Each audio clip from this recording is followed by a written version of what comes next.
Today on the show, Christian and I are going to talk about should you automate service advisors or automate salespeople? And are people still buying cars even though they're expensive? Is Christian actually an unaware pain in the ass customer? Do salespeople and service advisors add to the customer experience or buying a car or make it worse? And we help out a service advisor who has a question about overbooking and his technicians. That and much more coming up on Service Drive Revolution.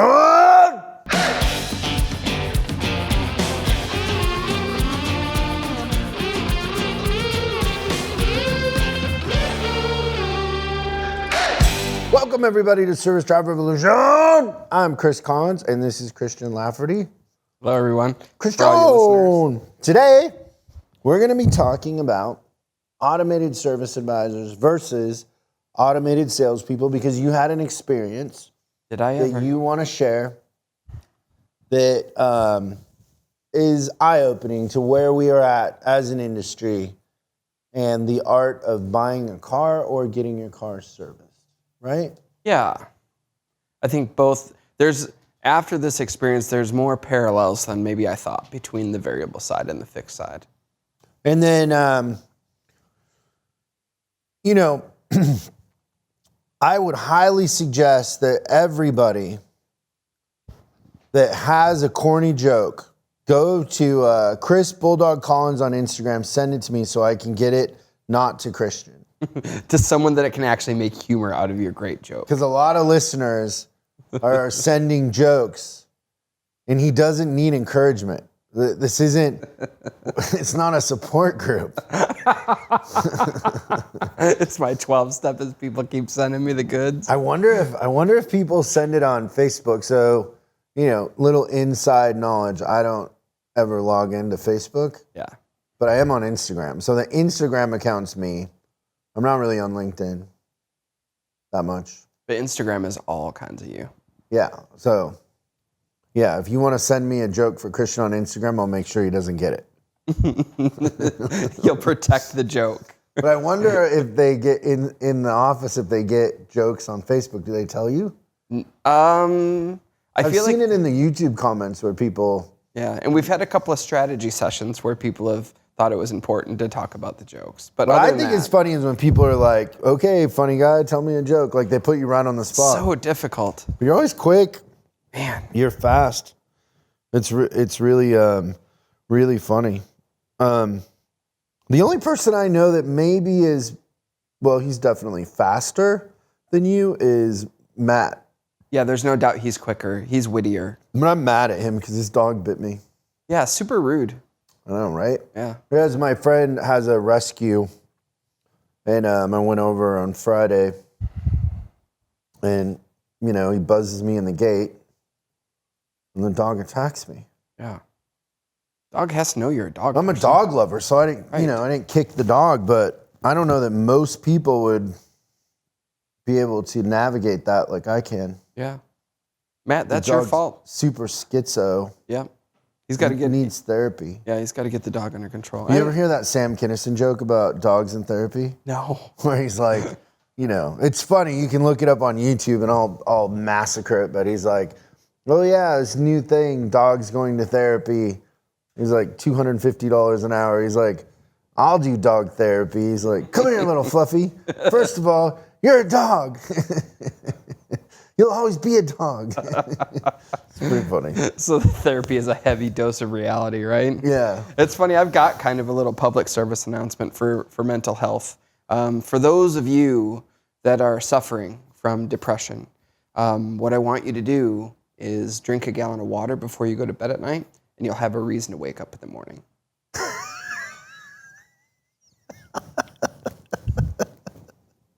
Maybe the most heartless thing I've ever heard. It's possible. So maybe helping out in that aspect isn't the best thing for me. It's fair. So you think the urge to pee is going to detract somebody from suicide? Like, not only do you got to get up with enthusiasm, because otherwise you don't make it. You're moving fast. Yeah. Are you at that age yet where you wake up in the middle of the night no matter what? Oh, yeah. Yeah. All right. constantly am getting up in the middle of the night to pee. It's the worst. Remember when you were younger and you just slept till noon? Hours Yeah, and you it didn't sleep matter. until noon. Right. Now I can't sleep past 4 o'clock in the morning. It's so true. You know what I do though? I wake up so it happens a lot. Like I'll wake up at 3 and then I'm laying there. And then I just have this thing where I'm like, okay, if you're awake, and I do like a little check on myself, get up, and I just go right. Like I just get up and go. Well, you probably have some really good ideas at that point too, because your brain's pretty clear. Well, and there's no interruption. That's right. So you have the clarity, and there's What no is funny noise. is the other day, like I don't know, maybe a month ago, I think you were on the East Coast, but I sent an email or something. Everybody was emailing right back. Yep. I was like, oh, that's funny. That was 3:30 in the morning your time. I Yeah, think. the time difference is always funny with that. Okay, let's talk about automated service advisors versus automated sales. So I know a lot of people, right? A lot of groups are trying kiosks for service advisors. We will have to see how this works out. Nobody, when you ask them what the results are, have an answer. No. So it's a lot like when we rolled out MPI and the digital inspections, and you'd say, well, what happened to the numbers? And, ends up the numbers went down. Right. Not including the cost of the ink cartridges, because the first MPIs had roughly 200 to 600 pages of data from them. You remember how big those books were? They called there's them so many problems booklets. with that. They were really books.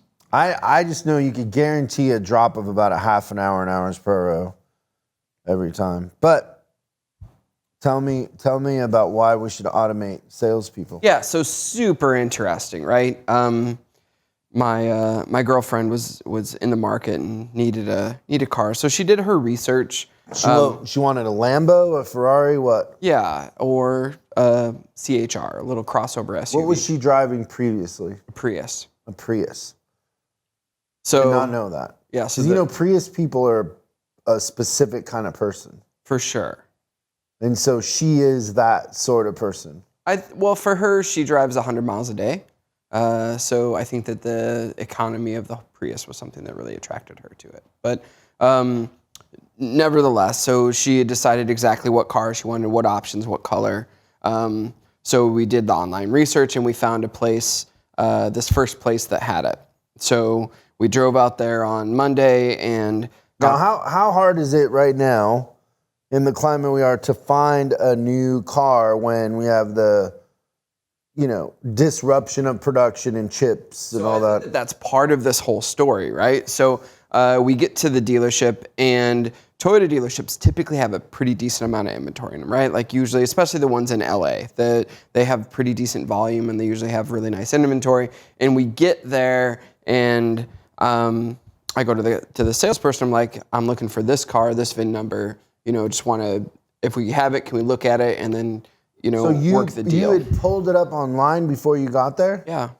Okay. So then, of course, the first thing that happens is, oh, we don't have that car, it's sold.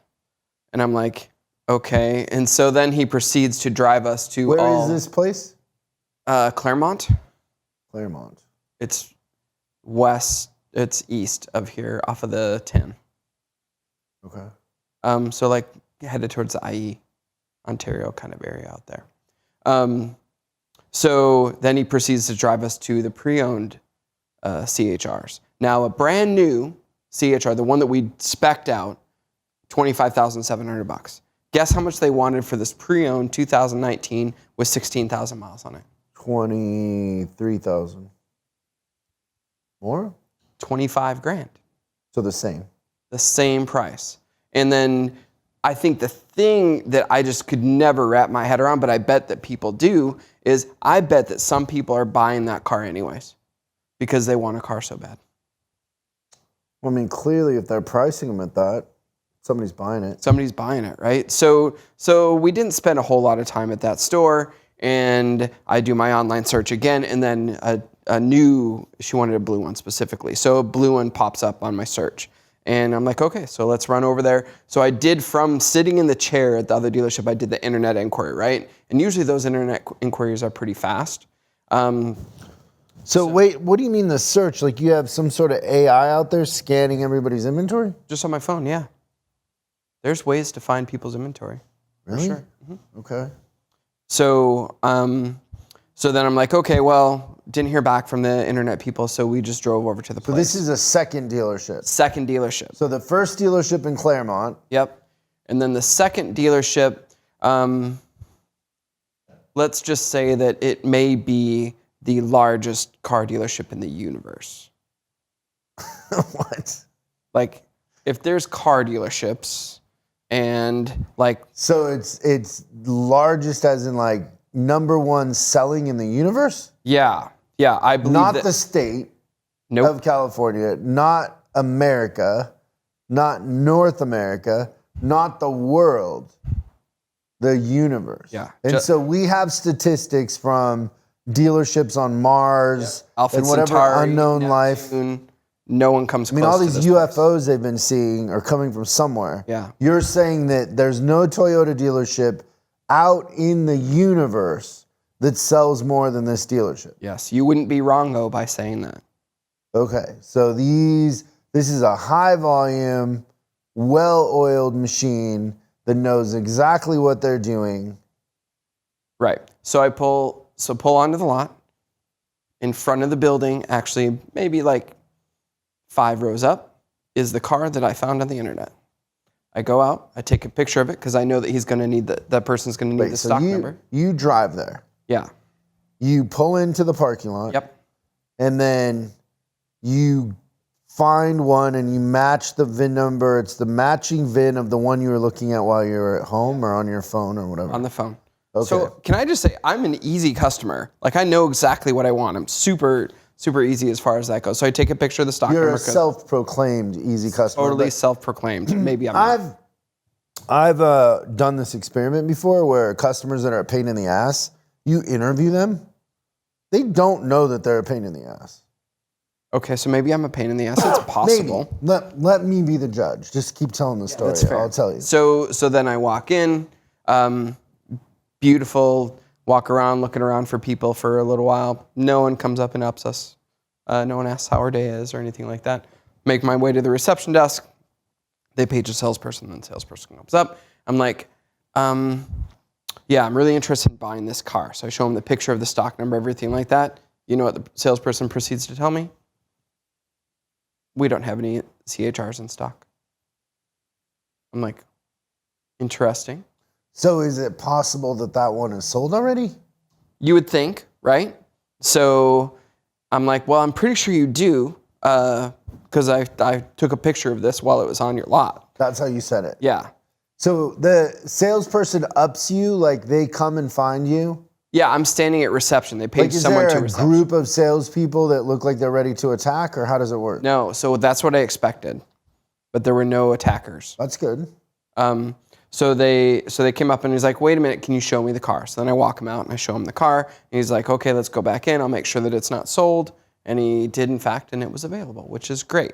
He's like, So at that point, you feel like you're doing their job for them. a little bit. But I do like what he did is he got a little tag in there. He's like, well, here's what I'm going to do for you. I'm going to put this little tag in there. It says working deal, so no one else can buy it.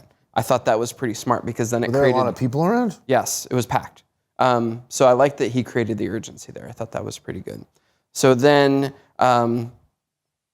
we sit down and we start to go over all the numbers and everything like that. And it took us, so let's say that this was 5:15 at night. We agreed on a price. Let's say, or it was 5:15. Approximately. I'm probably pretty close to that. Not 5:14. It might have been 5:13. Okay. Now that I totally exaggerated on that. But let's say that by 5:40, we'd agreed on the numbers. So another 25 minutes. It was a pretty fast negotiation. Okay. Okay? What time do you... Agreed on the numbers. So you know that they're in demand. Yes. Also, there's an interesting dynamic going on here because you are the boyfriend, you're second base. Yes, I called myself when I was selling cars, I was the Maven. Is what the name for So that. you're the Maven, you're second base, But you're driving. Right. You're driving the experience. Drove the whole But thing. the whole time, she is thinking my hero boyfriend who is in the car business is going to get me a deal. Yeah. Right? Yeah, I think that's pretty reasonable. Okay. So then what is the deal that you negotiated, hero boyfriend Maven? Not much. Ends up she's paying sticker? Pretty close to that. But I mean, that's just kind of what the climate of the market is right now. So I is mean, she leasing or buying? Buying it. And then they had 1.9% financing, which I think is great financing. So a little Get bit. her 1.8 or 1.9? No, 1.9 was the bottom of the barrel, unfortunately. Okay. So, so basically, you're just like a concierge service for her. Yeah. You're not really getting her a good deal. I would say that I made it a pretty good. Is she trading in anything? She did. And what did they give her enough for the trade, or? Yeah. So the trade ended up being, well, she had 2 cars. She had a Mercedes that she traded plus the daily driver Prius.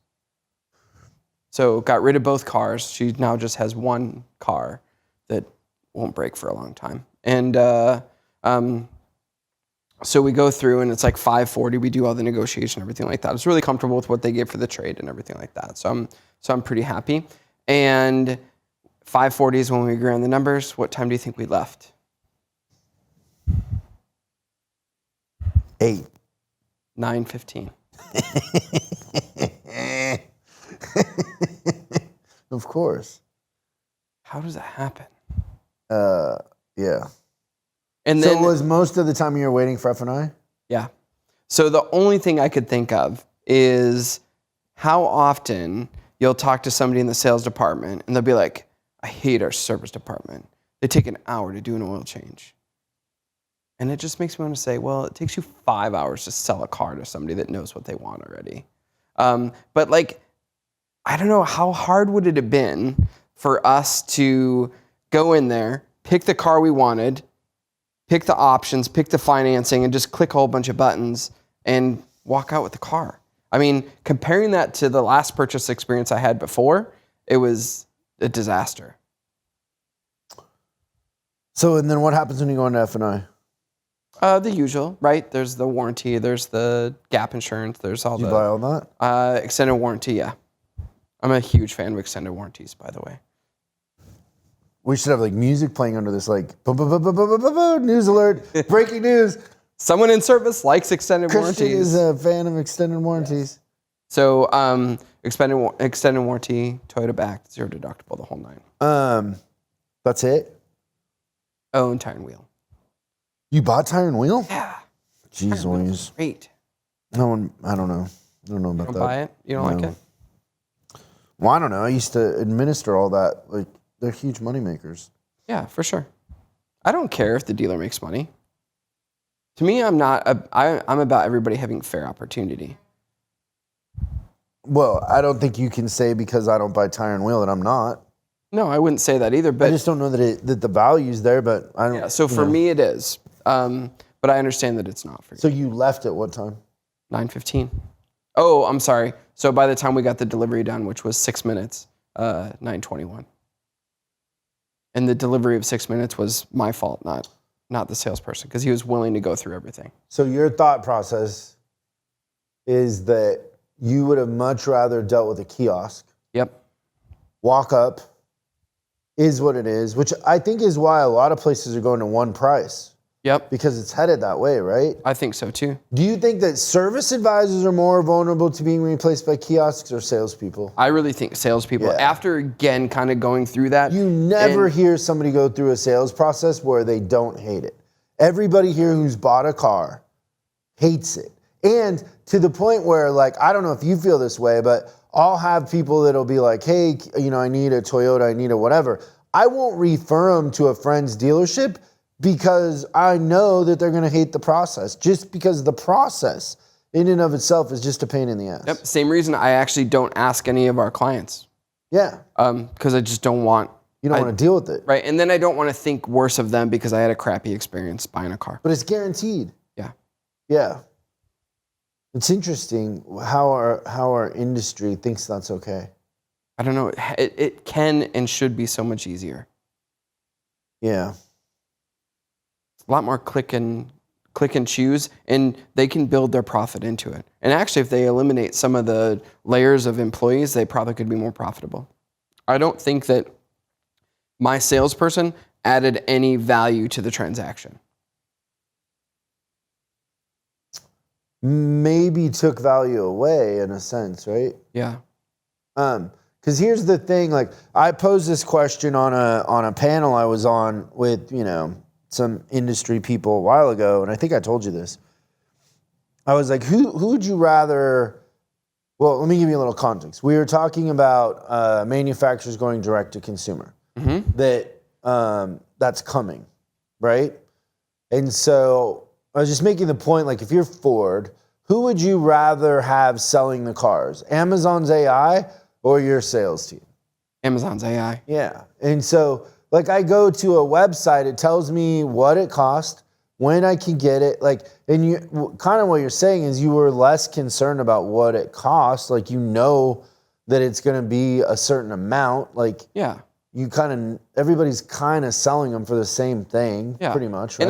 And I wasn't going in expecting that. I understand supply and demand. I knew that like I wasn't going to negotiate $10,000 off the price of the car. So I feel like that's part of it was the easy customer. When I say easy customer, I could have walked in and pushed my own buttons and here's I just thought of this, but here's an interesting idea. When you bought your Tesla. Mm-hmm. What was that experience? Were you in F&I for 4 hours or waiting for I don't know if you remember me giving you the analogy. It was like buying an iPad. Yeah. I walked in, a salesperson brought me to a computer screen and said, okay, do you know what model you like? I said, yes, I like the Model 3. Do you know what color you like? Yes. What kind of options do you want on this thing? It's like, if you want the long range, then you have to get the all-wheel drive. And like, he was enough where he explained all the stuff. So I built it on the iPad that they had.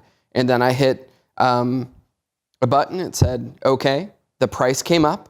And then it said, here's your purchase option. Here's your lease option. Which would you want to check? And I checked the box. And then like, okay, then here's a thing. And they run your credit. And you sign right there. I got approved for my auto loan, my lease. I got approved for it in 30 seconds. And they're like, okay, enter your credit card information in here for your deposit. And then we'll contact you when it arrives. And I actually had my paperwork for the lease before I got to the store.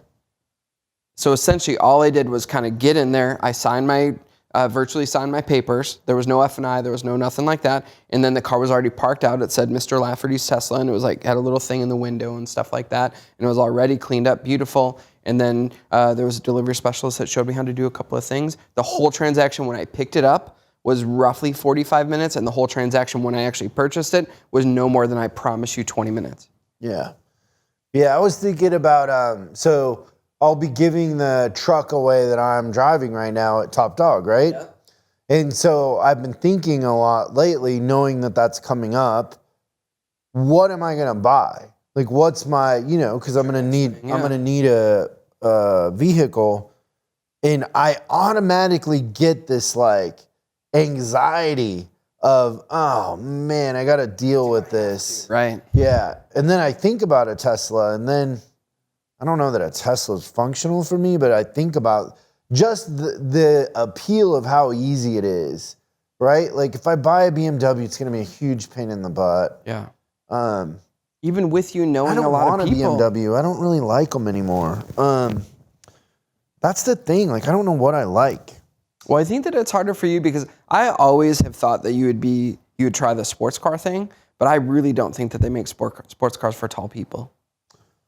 The Porsche's, the 911 I fit in just fine, but I don't know. Like I had a 911 pass me the other day, and it's like, I don't know. It's kind of douchey. Yeah. I don't know. I'm not taking it to the track. I mean, I think at the end of the day, like really what I like is like a big sedan that's like comfortable. Like a 7 or an S? Or S-Class Mercedes? Oh, I've never had a Mercedes. I've never liked Mercedes. It always seemed like the older, I don't know, seemed like the older version of a BMW. Car for sure.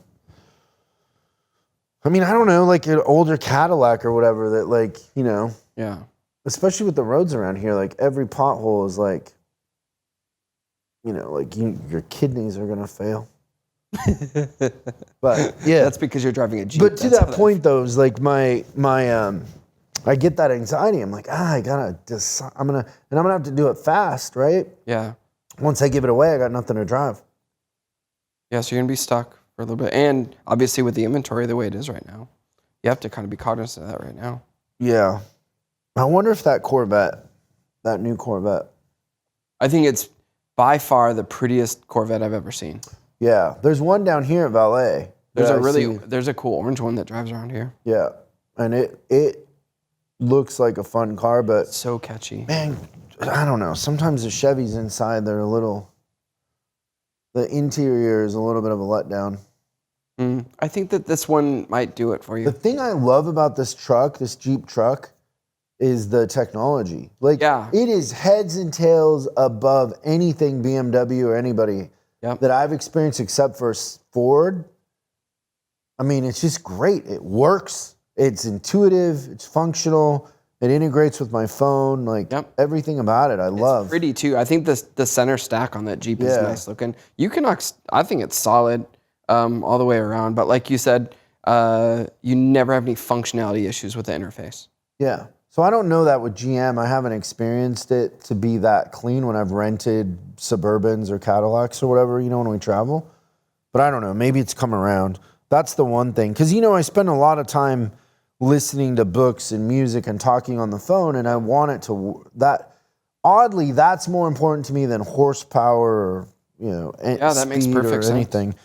That is one thing that Tesla gets pretty right, is the technology. Yeah, that's also really, really easy. The phone interface is super easy. It's basically a phone. The whole thing is like multiple like USB iPad. charging ports, right? Super easy to get to. And the center screen, I think it's intimidating because it's a big ass screen, but it's way easier to use than people think. It's just, there's a menu on the bottom, and then you just click whatever system you want to operate, and then it goes. It's interesting. Maybe that Model S. So to wrap that up, and I think the point here that we're trying to make is that both of those positions are at risk, and they only will be saved by understanding that salespeople and service advisors' roles are to enhance the experience. And as we sit right now, that's a toss of the coin. I always say, if you have your customers pull right into the shop and talk to the techs, if the experience is better and the advisors aren't communicating, aren't making the experience better, we don't, it's an expense, it's not an asset. And I think it's the same thing with salespeople. It's an expense, it's not an asset if it isn't really improving the process. If you're a salesperson and you're not enough of a professional to know the inventory, right?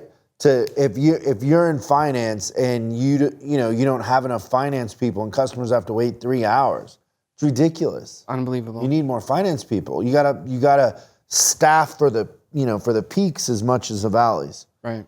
So think about that.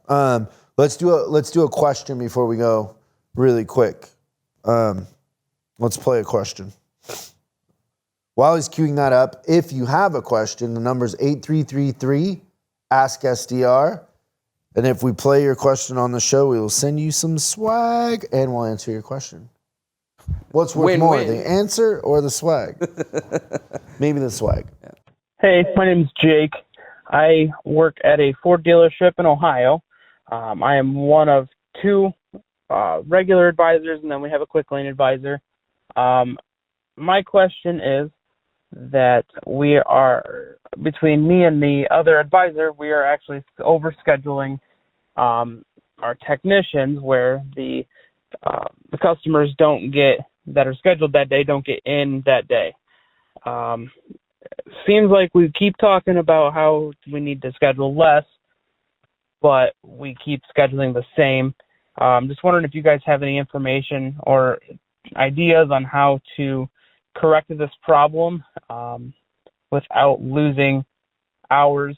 I'm worried that if we keep doing this, that we're going to start losing customers, and that's just not a good thing.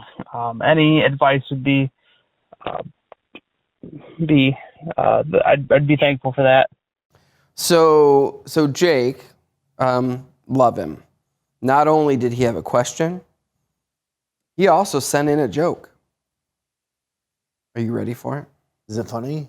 Yeah, of course. Oh, your idea of funny and my idea of funny aren't always the same. I was just gonna say, have I ever told a joke that's not funny? Here we go, Jake. Jake with the joke. Jake, I'm doing this a disservice, I'm sure. What do you call a nun in a wheelchair? What do you call a nun in a wheelchair? Oh, man. For some reason, like rolling comes to mind, but I don't know. What is it? So I'll give you the answer and then mine too, that I thought it was. The answer, Virgin Mobile. That's pretty good. Yeah, I thought that was a really good joke. I answered it so he sent me that over Facebook Messenger, and I answered it. My guess was a holy roller. Oh. Which I think is where you were kind of headed there, but yeah. His is way funnier. But that was good. Good job, Jake. Okay, what do we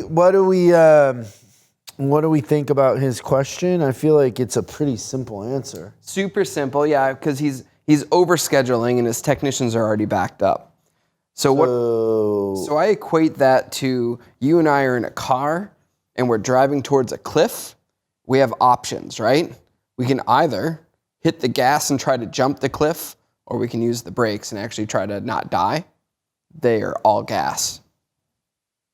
They're not going to make it. I don't think that's the analogy, bro. Oh, I really thought about that. What do you think what is your answer to his question? Oh, I think that I would pull the schedule back less and get caught up. That's interesting that's where your mind goes. Yep. Conservative from the Midwest, Christian Lafferty. Oh, because I know it. All right, now I'm going to guess yours. Yours is you need more techs, you need more advisors. Hire more techs.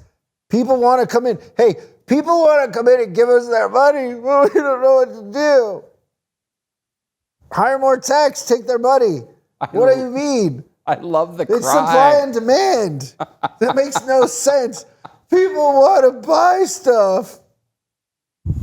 Yeah, it's pretty good. Yeah, Jake, go into your service manager's office and lock the door behind you and say, we're not leaving here until we hire right. techs. And do that crying voice too. That's pretty good. Can you do it again? No, I can't just do it at will. It has to like... It's like someone asking you to tell a joke right away. I'm not a trick pony here, Christian. I'm not a performer at your whim.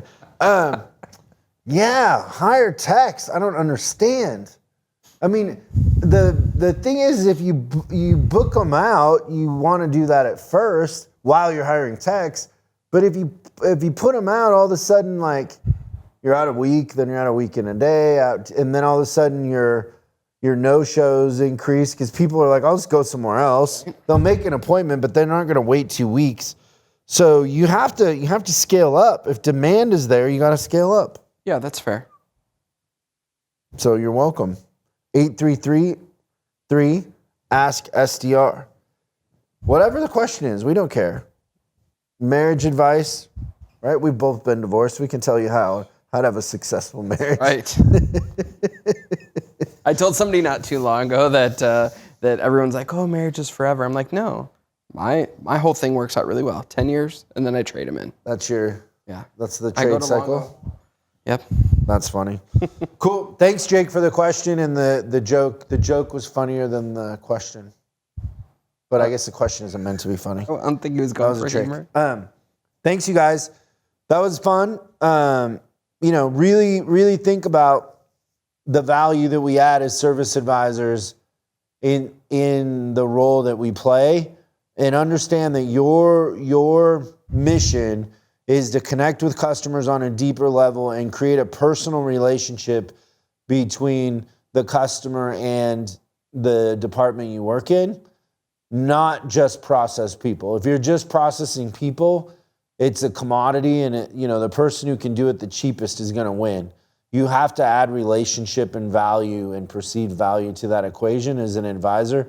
And just ask yourself, if a customer pulled right in the shop and talked directly to the tech, would this be a better experience or a worse experience? And sadly, in most service drives, it'd be a better experience if they just dealt with the tech. So that's a wake-up call for all of us. So think about that, and we'll see you next time on Service Drive Revolution.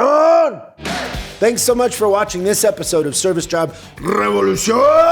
We're uploading new stuff every day, so make sure you subscribe and click the bell icon so you don't miss out. If you have a question you'd like us to answer on the show, call 8333-ASK-SDR and we'll answer your question on the show. That's 8333-ASK-SDR. For special deals on our books and training, head over to offers.chriscollinsinc.com. Now that's offers.chriscollinsinc.com. I'm Chris Collins, and I'll see you in the next video.